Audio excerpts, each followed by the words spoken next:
लेकिन वो एक बदतमीज किस्म की औरत है जिसको शर्म नहीं आती।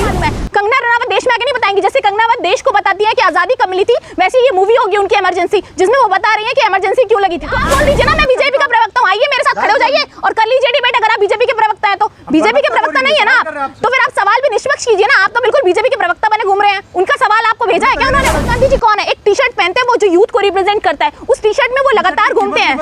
टी शर्ट की कीमत 50,000 हो या 50 करोड़ हो चाहे 5 लाख हो, आप ये देखिए भारतीय जनता पार्टी के नेताओं ने पहली बार ये बयान नहीं दिया। इनकी पार्टी के नेता लगातार ये बयान देते आए हैं, चाहे वो प्रधानमंत्री नरेंद्र मोदी हो, चाहे वो अमित शाह हो, चाहे इनकी पार्टी के बड़े बड़े नेता हो। स्मृति ईरानी को भी ले लीजिए आप। और अब तो बात हम कंगना रनावत की करेंगे, क्योंकि आजकल मैडम को लाइमलाइट चाहिए। अब लाइमलाइट वो कैसे बटोरेंगी? वो उल जुलूल बयान देकर बटोरेंगी। वो लगातार जो है किसानों पर हमला बोल रही हैं। उन्होंने किसानों को बलात्कारी कहा, उन्होंने कहा कि किसान आंदोलन में रेप होते थे। मुझे समझ नहीं आता कि कंगना रनावत को जब विनेश फोगाट के साथ जो होता है उस पर नजर नहीं आता, कंगना रनावत को जब देश की बेटियों के साथ मणिपुर में होता है तब नजर नहीं आता, लेकिन कंगना रनावत को बहुत अच्छी तरीके से नजर आता है कि इस देश का किसान जो है वो बलात्कारी है। मुझे समझ नहीं आता कि कंगना रनावत स्मृति ईरानी बनने की कोशिश क्यों कर रही हैं। उन्हें क्या नहीं पता कि स्मृति ईरानी राजनीति में आई थी और अब ठप से गिर चुकी हैं। उसी जो नक्शे कदम पर है कंगना रनावत चल रही है। अब वो इमरजेंसी मूवी बना रही है। अब सोचिए इमरजेंसी मूवी आने वाली है, आप लोग देखने जाएंगे, सब देखने जाएंगे, देश की जनता। कंगना रनावत को ऐसा लगता है, लेकिन कंगना रनावत को ये नहीं पता कि इस मूवी को पूरी तरीके से देश की जनता बायकॉट कर रही है। और बायकॉट करने का जो मुख्य रीजन है वो ये है कि ये मूवी जो है बिल्कुल फेक है। जिस तरीके से कंगना रनावत के बयान फेक होते हैं, कंगना रनावत जिस तरीके से इल्जाम लगाती है, ठीक ऐसे ही उन्होंने इमरजेंसी मूवी बनाकर गलत इमेज पोर्ट्रे करने की बड़ी साजिश की है। इंदिरा गांधी जी की इमेज को अफेक्ट करने की बड़ी साजिश की है, क्योंकि राहुल गांधी जी को तो अफेक्ट नहीं कर सकती। अब इंदिरा गांधी जी नहीं है, अब उनकी इमेज को जो बोला जाएगा शायद देश की जनता मान भी ले। जैसे राहुल गांधी जी के बारे में गलत करोड़ों रुपए खर्च करके इन्होंने गलत इमेज पोर्ट्रे की थी, लेकिन राहुल गांधी जी जब देश की जनता से मिलने लगे, उनकी सच्चाई सामने आने लगी, तो उनकी इमेज को छोड़ के अभी इंदिरा गांधी जी पर पहुंच गई हैं। तो देश की जनता को गुमराह करने का काम मोदी जी के बाद अगर कोई कर रहा है तो वो कंगना रनावत है, क्योंकि उन्हें बड़े ही नेता बनना है। जितने जी शाहरुख खान की एक मूवी आई थी पठान, देखा आपने? जी जी बताइए। बॉयकॉट करने से सुपर हिट हुई थी, ये भी ब्लॉकबस्टर होगी। आप लोग देखिए क्या होता है ना, उस टाइम उस मूवी को रोकने के लिए इन्होंने किया था, लेकिन देश की जनता ने दिखाया कि अगर मूवी में कुछ भी गलत होता, देखिए ज्यादा जो पॉपुलेशन है देश में वो हिंदू लोगों की है, सनातन धर्म ज्यादा लोग फॉलो करते हैं देश के अंदर। तो मैं आपको बताती हूँ, अगर दिक्कत होती लोगों को तो वो मूवी बायकॉट हो जाती, हिट नहीं होती, लेकिन वो मूवी हिट हुई। मतलब देश की जनता ने ये बता दिया कि जो उल जुलूल बयान है या फिर जो बकवास ये लोग करते हैं, जिस मूवी को देखना चाहिए उसको तो आप मना करते हैं। देखिए जो पठान थी ना वो एंटरटेनमेंट पर्पस से थी, लेकिन इमरजेंसी मूवी बनाने का जो पर्पस है, जो एजेंडा है, कंगना रनावत जो कि खुद डायरेक्टर और प्रोड्यूसर भी हैं, जो कहती है कि मैंने घर बेचकर पैसे लगा दिए हैं, क्यों लगाए हैं? ताकि मोदी जी को इससे फायदा पहुंच सके। केरला स्टोरी, कश्मीर फाइल्स, ऐसी मूवीज बनाकर भारतीय जनता पार्टी का एजेंडा सेट करती है। देश में काम इनसे होता नहीं, तो ये मूवी में काम करके देश की जनता को गुमराह करना चाहते हैं। फिल्म से दिक्कत किसी को नहीं है, केवल कांग्रेस को। कांग्रेस को फिल्म से दिक्कत नहीं है, कांग्रेस को इस बात से दिक्कत है कि वो नेता, वो प्रधानमंत्री पद पर जो कार्यरत थी, आप उनकी इमेज को गलत देश में पोर्ट्रे नहीं कर सकते। अगर वो भारतीय जनता पार्टी का भी नेता होता और पूर्व में प्रधानमंत्री होता तो हम उस पर भी सवाल उठाते, क्योंकि हम उस प्रधानमंत्री पद की गरिमा रखते हैं। हम ये कहना चाहते हैं कि इंदिरा गांधी जी, जिसका पूरा परिवार देश के लिए काम करता है, आप अगर उसकी इमेज को अफेक्ट करेंगे एक मूवी बनाकर, तो हम उसका बायकॉट करेंगे और देश की जनता से भी अपील करेंगे। किसान आंदोलन पे जो बयान था कंगना का, वो तो उन्होंने पलटी मार ली ना। उन्होंने कहा कि वहाँ पे कुछ उपद्रवी लोग आए थे, उन्होंने बलात्कार किया था। वहाँ पर किसानों ने बलात्कार थोड़ी किया, मना कर दिया उन्होंने। देखिए आप किसी को चाकू छुरी घोंप दीजिए, किसी के साथ गलत कर दीजिए, उसके बाद माफी मांग लीजिए, तो माफी मांगने भर से पीड़ा कम नहीं हो जाती। मैं आपसे बस इतना कहना चाहती हूँ कि चाहे किसान हो चाहे देश की महिलाएं हो, आप किसी बेटी के साथ गलत कर देंगे, उसके बाद माफी मांग लेंगे। बृजभूषण शरण सिंह तो वो माफी भी नहीं मांगते। खैर कंगना रनावत ने माफी तो मांगी, वो क्यों मांगी? क्योंकि पार्टी ने प्रेशर बनाया। हरियाणा में चुनाव है, किसान आंदोलन का मुद्दा था। अब उस मुद्दे को लेकर के अगर ये लोग नहीं बोलते, भारतीय जनता पार्टी वाले अपना पलड़ा नहीं झाड़ते, तो हरियाणा चुनाव में इफेक्ट होता। इसलिए उन्होंने कंगना रनावत का पलड़ा झाड़ दिया। अब कंगना रनावत जो उल जुलूल बयान देते हैं, जिनको 2014 में आजादी मिल जाती है, तो आप सोचिए उनकी कितनी ज्यादा नॉलेज रही होगी इतिहास की, तो वो उस इतिहास में मूवी बनाने चली है जिसके उनको 0% नॉलेज है।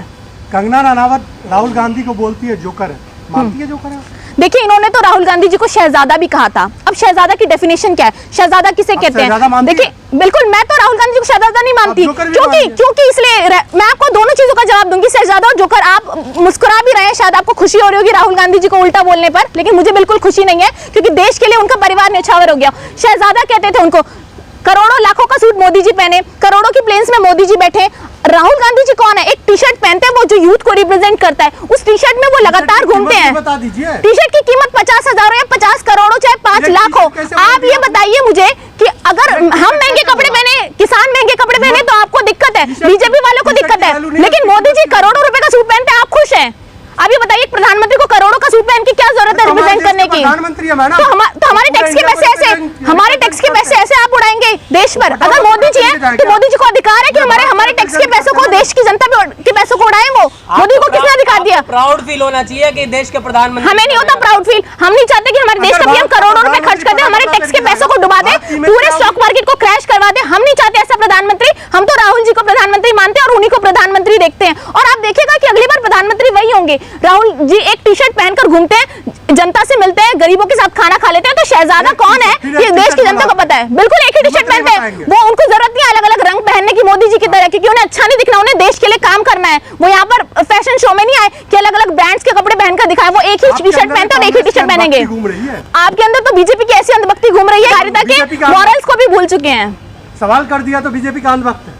बिल्कुल आप बीजेपी के अंधभक्त, आपके सवाल ही ऐसे हैं। मोदी जी आप कह रहे हैं राहुल जी एक शर्ट क्यों पहनते हैं? आप ये पूछे ना मोदी जी रोज कपड़े क्यों बदलते हैं? आपका सवाल होना चाहिए। एक शर्ट की तरफ से बोलो या डायरेक्ट बोल दीजिए। बिल्कुल मैं कांग्रेस की प्रवक्ता हूं तो कांग्रेस की तरफ से बोलिए। आप बोल दीजिए ना मैं बीजेपी का प्रवक्ता हूं, आइए मेरे साथ खड़े हो जाइए और कर लीजिए डिबेट। अगर आप बीजेपी के प्रवक्ता है तो बीजेपी के प्रवक्ता नहीं है ना आप, तो फिर आप सवाल भी निष्पक्ष कीजिए ना। आप तो बिल्कुल बीजेपी के प्रवक्ता बने घूम रहे हैं। उनका सवाल आपको भेजा है क्या उन्होंने? बीजेपी बहुत अच्छा कुछ कर रही है। आप यही बोल रहे हैं कि मोदी जी तो करोड़ों का सूट बदल रहे हैं, रोज बदल रहे हैं, देश के प्रधानमंत्री हैं। पहनेगा तो कौन पहनेगा मैडम? कमाल कर रही है। प्रधानमंत्री रोज कपड़े बदलेगा। हमने क्यों बिठाया था सत्ता की कुर्सी पर? जिसको कपड़े बदलने उसे हम सत्ता की कुर्सी पर बिठाएंगे। कंगना रनावत बने ना, फिर नरेंद्र मोदी जी बॉलीवुड में काम करें, रोज कपड़े बदलने को मिलेंगे, रोज मूवी रिलीज कीजिए। फिर आप, और मूवी भी आप इमरजेंसी की बना रहे हैं, पॉलिटिकल मूवीज मत बनाइए ना। आप बनाइए पठान जवान, पठान जवान बनाइए। आप पॉलिटिकल अफेक्ट करना चाहते हैं ना? इंदिरा गांधी ने गलत किया। बिल्कुल नहीं मानती मैं इंदिरा गांधी जी ने। दीजिए मूवी, क्या दिक्कत है आपको? मूवी चलेगी, वो फेक मूवी है, हम विरोध इसलिए कर रहे हैं। अगर वो सही मूवी बनाती तो कंगना रनावत को जरूरत नहीं पड़ती, खुद प्रोड्यूसर बन जाती है, खुद डायरेक्टर बन जाती है, हजारों करोड़ रुपए खर्च करने का दावा करती है। तो सोचिए कितनी गलत मूवी उन्होंने बनाई होगी। और मैं तो बाइकआउट करना चाहती हूँ, क्योंकि मैं क्या देश की जनता देखना ही नहीं चाहती कि इंदिरा गांधी जी ने क्या दिया था। मैडम जो इतिहास है, जो पिक्चर का बॉयकॉट हुआ है बहुत अच्छी चली है, ये भी चलेगी, टेंशन मत लीजिए। देखिए आप टेंशन बिल्कुल मत लीजिए, क्योंकि बाइकॉट की भी मूवीज बेशक चल जाती हो, लेकिन कंगना रनावत की मूवी नहीं चलेगी, क्योंकि पॉलिटिकल पॉइंट ऑफ व्यू से बनाई गई मूवी है। कश्मीर फाइल्स, केरला स्टोरी का असर नहीं हुआ था, इसका भी कोई असर नहीं होने वाला देश की जनता को। इमरजेंसी का काला सच दिखाया जाएगा। इमरजेंसी का जो सच है ना वो गूगल पे अवेलेबल है। इमरजेंसी क्यों लगी थी, कैसे लगी थी, उस टाइम की जिन लोगों ने इतिहास पढ़ा उन सबको मालूम है। कंगना रनावत देश में आगे नहीं बताएंगी। जैसे कंगना रनावत देश को बताती है कि आजादी कब मिली थी, वैसे ये मूवी होगी उनकी इमरजेंसी, जिसमें वो बता रही है कि इमरजेंसी क्यों लगी थी। तो आपको कंगना रनावत की नॉलेज कितनी परसेंट है ये भी अच्छे से पता है, तो आप सोच लीजिए मूवी में कितनी परसेंट सच्चाई होगी। भारत की खूबसूरत एक्ट्रेस है और बहुत अच्छा रोल रहा है। तो मतलब अगर वो भारत की खूबसूरत एक्ट्रेस है तो वो कुछ भी बोल सकती है, कोई भी मूवी बना सकती है, पॉलिटिकल पॉइंट ऑफ व्यू से अफेक्ट कर सकती है। आप सोचिए राजनीति एक बहुत गंभीर विषय है, उस विषय पर मूवी बनाना बिल्कुल ड्रामा होता है। इसलिए तो हम नहीं चाहते कि एक इतिहास जो है वो ड्रामा बनकर रह जाए, इसलिए हम इस मूवी का बायकॉट कर रहे हैं। आपने खुद ही बता दिया। लेकिन रिलीज नहीं होने वाली ना, रिलीज डेट भी अब वो नहीं रह गई जो थी। देखिए रिलीज डेट भी इसलिए पोस्टपोन की जा रही है क्योंकि कहीं ना कहीं मूवी गलत है, और मैं तो अपील करती हूँ कि सेंसर बोर्ड इस पर स्ट्रिक्ट एक्शन ले और इस मूवी को बैन कर देना चाहिए। मैं तो कह रही हूँ घर बेचा है ना, उन्होंने घर बेचा होता। आपने अभी इनका एक इंटरव्यू देखा होगा जिसमें अपने करोड़ों के ऑफिसेस को वो दिखा रही थी, घर को दिखा रही थी, पता नहीं कौन से पैसे उन्होंने गिरवी रख दी, करोड़ों रुपए कमा लिए उन्होंने, सांसद बन गई, अपने मंडी की जनता को बेवकूफ बनाकर कुर्सी पर बैठ गई। अब देखिएगा अगली बार मंडी की जनता के लिए तो कोई काम नहीं करने वाली, क्योंकि इनका ध्यान तो केंद्र पे है। ये तो मोदी जी के साथ साथ चलना चाहती है। इनको आप बना दीजिए होम मिनिस्टर, डिफेंस मिनिस्ट्री, इनको एक मिनिस्ट्री चाहिए। जिनको नॉलेज एक पैसे की ना, उनको मिनिस्ट्री थमा दीजिए। आप एक महिला है, कंगना को रेप की धमकी मिली है, गन पॉइंट पर रखा गया जब उन्होंने बयान दिया किसानों के खिलाफ, क्या ये सही है? देखिए उन्होंने किसानों के खिलाफ जब बयान दिया था तब उन्होंने सोचा था ये देश के किसान है। अब उनको जो धमकी मिली है वो गलत है, लेकिन हमने तो नहीं भिजवाई, अब कांग्रेस पार्टी ने तो नहीं भिजवाई। अब जिस तरीके के वो बयान देंगे, इस तरीके की धमकी आएंगी। अब नुपुर शर्मा की बात कीजिए, उनके भी बयान थे, उनको भी धमकी मिली। तो आप ऐसे बयान ही क्यों देते हैं जो आपकी जान पर बनती है? आप ये देखिए विनेश फोगाट के साथ जो हुआ और भी जो देश में बेटियों के साथ हुआ, वो तो बयान भी नहीं देते, फिर भी उनके साथ ऐसा होता है। उसकी पीड़ा आपको नहीं है, लेकिन कंगना रनावत की पीड़ा, जिसके पास चारों तरफ सिक्योरिटी, Z+ सिक्योरिटी, उनको भी करवा दीजिए अवेलेबल, वो भी Z+ सिक्योरिटी में घूमेंगे। कंगना रनावत ने ये कहा कि कुछ लोग सेलिब्रेट कर रहे थे जब मुझे चाटा लगा था वहाँ पर। सेलिब्रेट बिल्कुल हम तो सेलिब्रेट कर नहीं रहे थे, चाटा पड़ना नहीं चाहिए था। लेकिन मैं जो इस तरीके से उन्होंने किसानों के बयान पे दिया है। पहले हम बहुत तहजीब से उनके लिए बात करते थे, लेकिन वो एक बदतमीज किस्म की औरत है जिसको शर्म नहीं आती कि वो देश के किसानों के बारे में किस तरीके के बयान देती है। और ये बदतमीज, बिल्कुल बदतमीज है वो, उनको तमीज नहीं है बात करने की। बिल्कुल आप उनसे बात करके देखिए। आप उनको बदतमीज कह रही हैं। आप ही के कैंडिडेट को मंडी में हरा करके वो एमपी बनी है। मैं तो कह रही हूँ ना, झूठ बोलकर तो कोई कुछ भी कर सकता है। मोदी जी भी तो झूठ बोल कर सकता है कि कुर्सी पर काबिज हैं। मंडी की जनता बेवकूफ है। मंडी की जनता बेवकूफ नहीं है, मंडी की जनता को गुमराह किया इन्होंने। कैसे गुमराह कर दिया? बिल्कुल गुमराह किया। इनके झूठे बयान देख लीजिए आप, ये जो वादे करके गई थी, अभी मूवी बनाने में व्यस्त है। मंडी की जनता की काम कौन? अगर मंडी की जनता इनको ढूंढेगी तो कहाँ मिलेंगी? ये नहीं मिलेंगी। ये तो बॉलीवुड में बिजी है। इनको करण जौहर, ये करण जौहर, ऋतिक रोशन, इन सब के पीछे पड़ी है। इनको कोई लेना देना नहीं है। पूरे देश के लिए कुछ नहीं कर पाए, वो 4 महीने में क्या कर? 10 साल से बीजेपी की सरकार है। बीजेपी सरकार ने क्या बिगाड़ लिया? बात करो कंगना रनावत की बात। कंगना रनावत की अगर आप बात करें तो कंगना रनावत ने क्या किया है आप बता दीजिए। जब से वो चुनाव जीती है, कितने दिन मंडी में रही वो? कहाँ है कंगना रनावत? मूवी बनाने में बिजी है, करोड़ों रुपए कमाने में बिजी है। वो पैसा चाहती है, अगली बार चुनाव लड़ने के लिए पैसा तो चाहिए। इस बार तो गुमराह करके वोट ले लिया, अगली बार चुनाव लड़ने के लिए पैसा चाहिए। पैसा कहाँ से आएगा? वो इमरजेंसी मूवी से कमाना चाहती है। बायकॉट कर दीजिए मूवी, कोई देखने नहीं जाएगा। आप देखिएगा सिनेमा घर खाली मिलेंगे, सीट्स खाली मिलेंगी, टिकट्स बुकिंग बिल्कुल फेल है। आप चेक कर लीजिए। और इसलिए मूवी लेट हो रही है। कोर्ट में जाकर के लड़ेंगी और बिना काट छाट के रिलीज होगी मूवी। तो उनसे बोलिए कि अगर मूवी इतनी अच्छी होती तो अब तक रिलीज डेट में कोई प्रॉब्लम नहीं आ रही होती। वो कोर्ट जाएं, कहीं भी जाएं, हम भी लगे हुए हैं। जो किसानों के समर्थन में, जो बेटियों के समर्थन में नहीं बोल सकते, हम उसकी बेकार, बेसलेस, सेंसलेस मूवी को हम नहीं देखने जाएंगे। और इंदिरा गांधी जी की इमेज को जो खराब करने की बड़ी साजिश की है, ये नाकाम होने वाली है।